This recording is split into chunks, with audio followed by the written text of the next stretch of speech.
देखिए जब आप इसके लेफ्ट में आ रहे हैं, इसके लेफ्ट में, तो यहाँ पे ये वैल्यू आ रहा है, यहाँ पे ये वैल्यू आ रहा है। जब हम इसके नजदीक आ रहे हैं, हम इसके नजदीक आ रहे हैं, इस वैल्यू के नजदीक आ रहे हैं।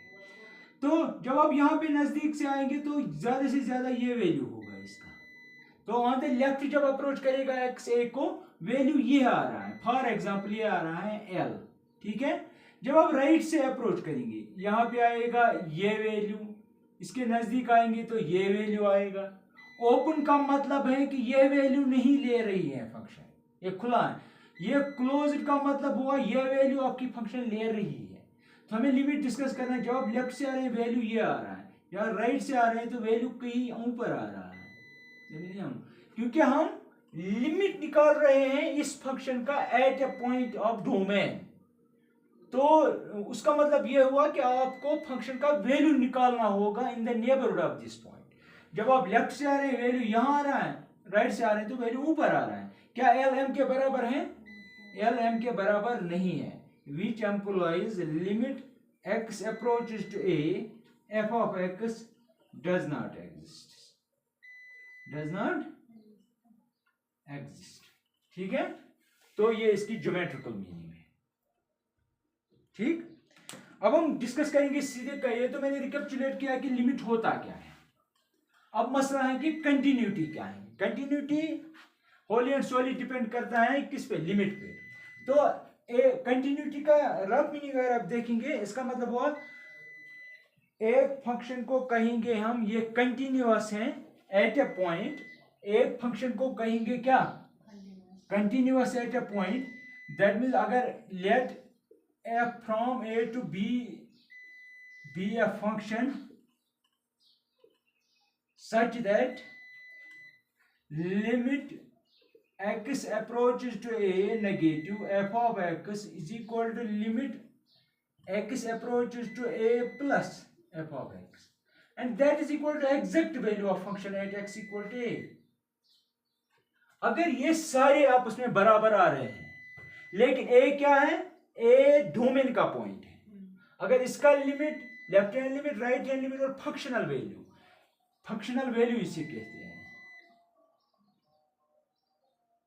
Functional at x equal to a. अगर left hand limit is equal to right hand limit is equal to f of a आ रहा है, तब आप ये कह सकते हैं कि आपकी फंक्शन कंटिन्यूअस है at x equal to a, right. तो कंटिन्यूटी की रफली हम कह सकते हैं कि continuous means without any break, ठीक है। अगर मैं यहाँ पे कोई फंक्शन लेता हूं आई से, क्या यहाँ पे कहीं पे कोई ब्रेक है? यहां से लेकर यहां तक नहीं है। तो you can say that this is continuous at every point. अब यहाँ पे देखें, क्या यहाँ पे गैप है? नहीं है। यहाँ पे देखेंगे डोमेन के पॉइंट पे नहीं है गैप। लेकिन अगर हम कोई दूसरी फंक्शन लेंगे ऐसे, फॉर एग्जाम्पल ऐसे ले रहे हैं, फिर यहां से ले रहे हैं ऐसे, तो क्या ये फंक्शन जो है ये डिसकंटिन्यूअस कहां पे है? कंटिन्यूअस कहीं कहां पे नहीं है? यहां पे नहीं है।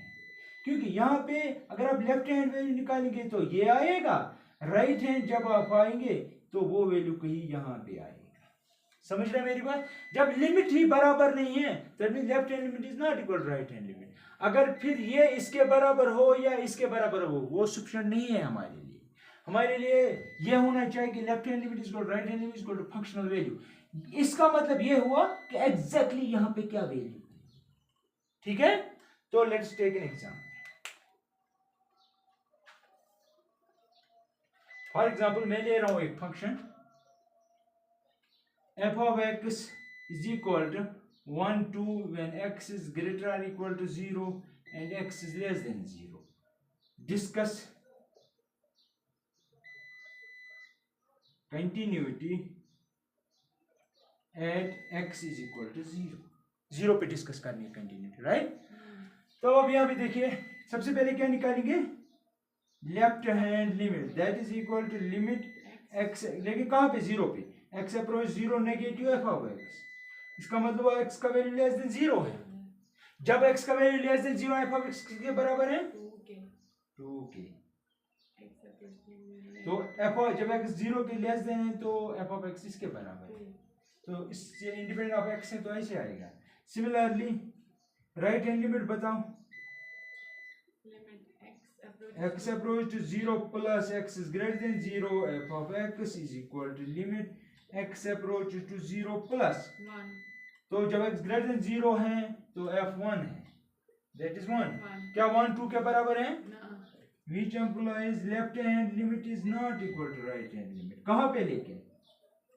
at x is equal to 0 at x equal to which implies f is, इसे कहते हैं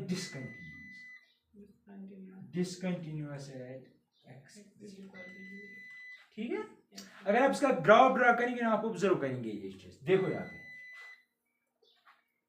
जब x का वैल्यू लेस देन 0 है that means on the left of this x का वैल्यू लेस देन 0, f का वैल्यू क्या है 2, दैट मींस y का वैल्यू 2 है। y कहाँ पे 2 होगा? अगर यहाँ पे 1 है तो यहाँ पे 2 होगा, ठीक है, 2 और ये 1 है। तो जब x लेस देन 0 है y 2 के बराबर है, तो दैट मींस ऐसे कुछ बनेगी एक लाइन। समझ रहे मेरी बात? कौन सी लाइन है?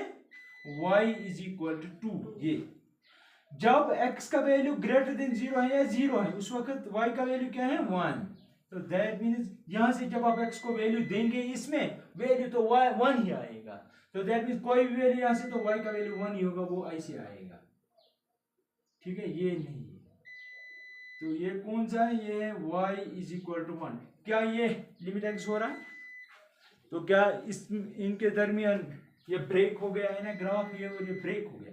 ये नहीं है इनकी कनेक्टिविटी। आप कहेंगे ये तो जुड़ा हुआ, नहीं, ये अलग है, ये यहाँ पे टूटा हुआ है। ठीक है, तो we can say that at 0 this is discontinuous. अब मुझे ये बताइए यही फंक्शन 5 पे क्या है? एट 5 discontinuous कैसे डिसकंटिन्यूअस है? जरा ग्राफ को देखो। 5 कहाँ पे होगा? यहाँ पे कहीं पे होगा। ठीक, तो क्या ये डिसकंटिन्यूअस दिख रही है आपको? इस फंक्शन को अगर कहीं पे प्रॉब्लम होगी वो इस पॉइंट पे होगी बस, और कहीं पे प्रॉब्लम नहीं। ठीक है, क्योंकि आप ग्राफ से ऑब्जर्व कर रहे हैं तो कंटिन्यूअस है, प्रॉब्लम इन्हीं पॉइंट्स पे होगी। ठीक है, जो मेंशन किए हो वहां पे। ठीक।